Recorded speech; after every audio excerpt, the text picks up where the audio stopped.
Привет, друзья!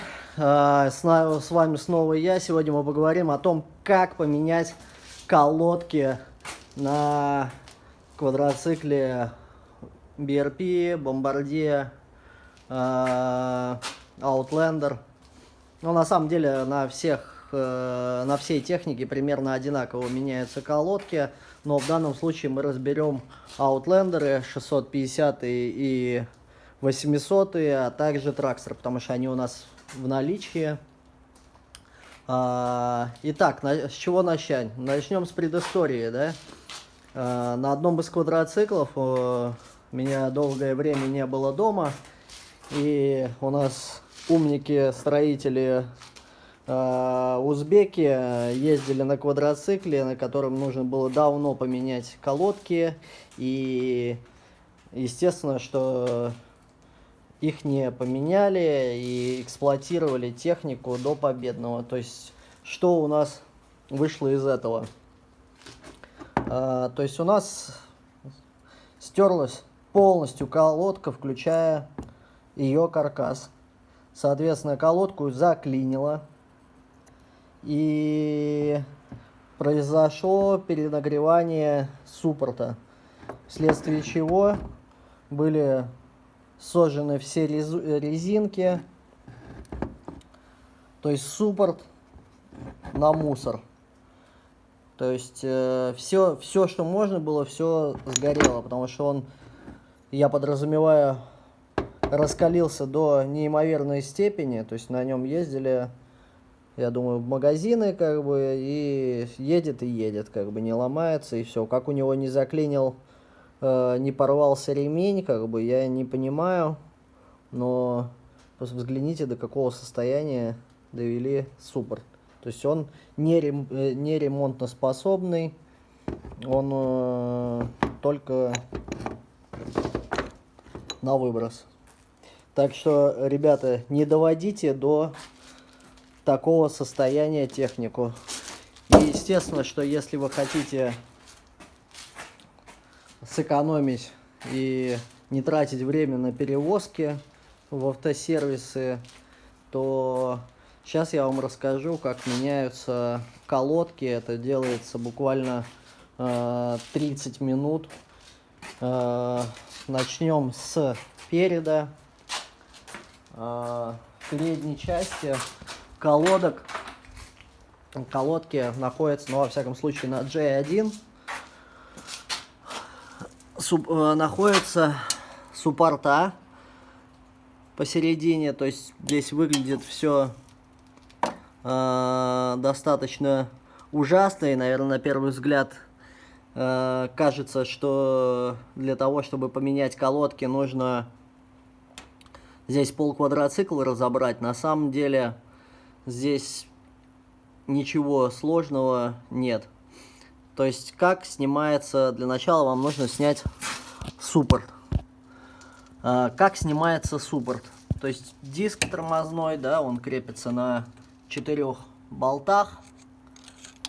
Его вам не нужно трогать. То есть диск закреплен, и он стоит на своем месте.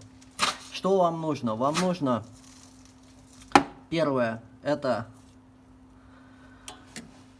воспользоваться звездочкой, по-моему, Т-30.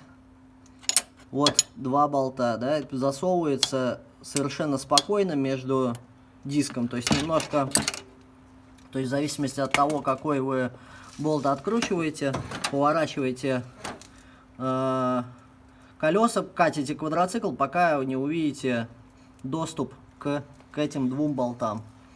Соответственно, откручиваете данные болты. Данные болты стоят на фиксаторах, на синих. Это смазка для фиксирования болтов. То есть она как бы важна, потому что рядом находится диск. Если болт вы не докрутите, как бы, и он начнет выкручиваться, то в конечном счете могут быть трагические последствия, вплоть до тотальных. Потому что диск упирается, если выкрутится болт, то диск упрется в болт. Здесь расстояние буквально полсантиметра. И если диск на ходу упрется в болт, то колесо заклинит. Заклинит колесо, и, соответственно, можно хорошо приложиться. Поэтому, когда обратно закручиваете болты эти, всегда используйте фиксаторы. Это может и не произойти, но лучше перестраховаться.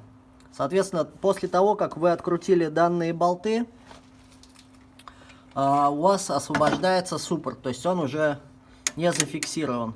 Вы поднимаете суппорт, откручиваете вот эти два болтика шестигранничком, вытаскиваете шпилечки и вытаскиваете колодочки.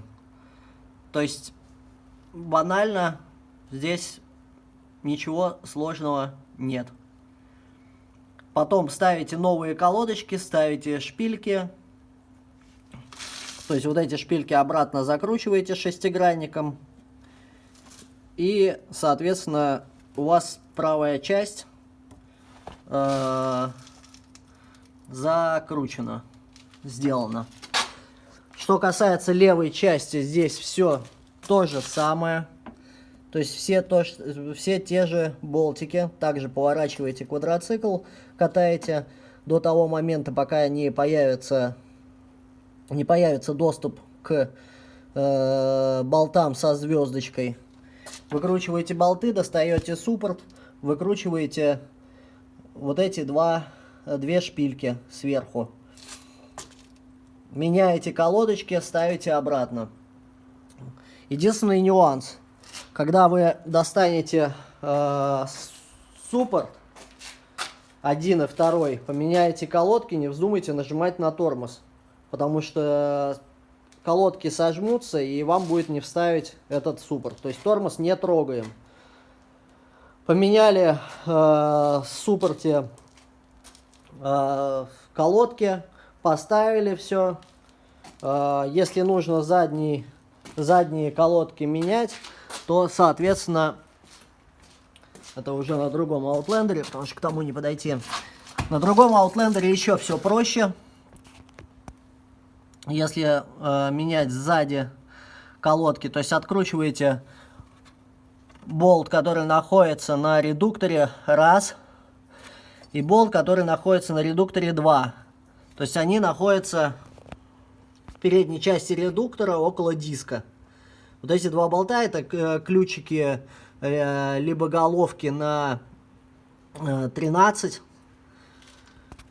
Выкручиваете два болта, снимаете суппорт. Соответственно, также в передней части есть два болтика под шестигранник.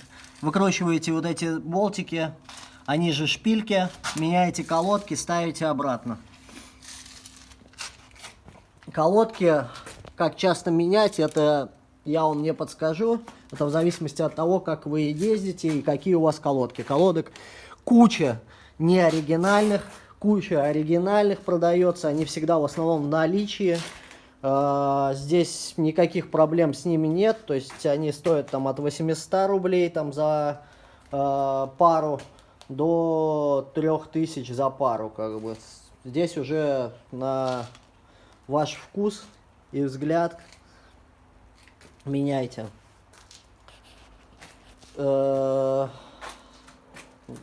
Жидкость тормозную, если подливать, если вы меняете жидкость тормозную или подливаете, можно использовать любую жидкость тормозную. То есть это же DOT 4, также есть DOT 5, это для спортивных мотоциклов выпущенная жидкость тормозная. Она выдерживает высочайшие, наверное, нагрузки, температуры.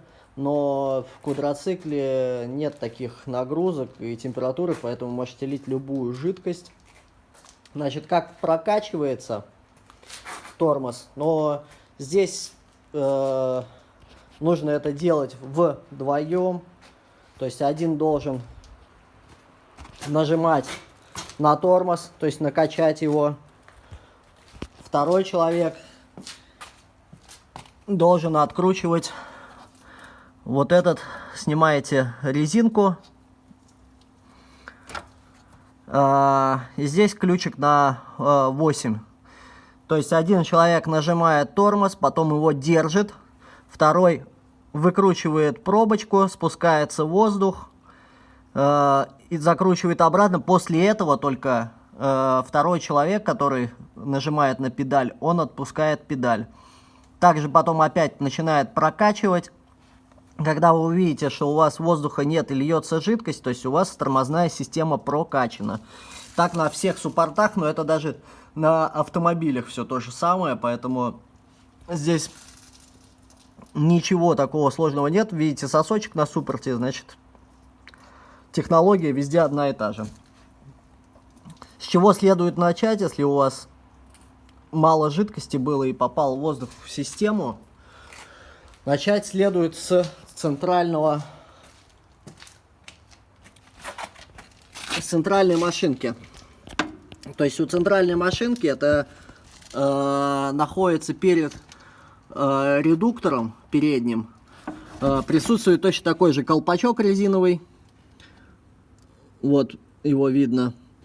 Снимаете колпачок, точно так же прокачиваете всю тормозную систему. Потом переходите назад, вперед. Все банально просто. Всем спасибо, подписывайтесь на мой канал, ставьте лайки. До встречи.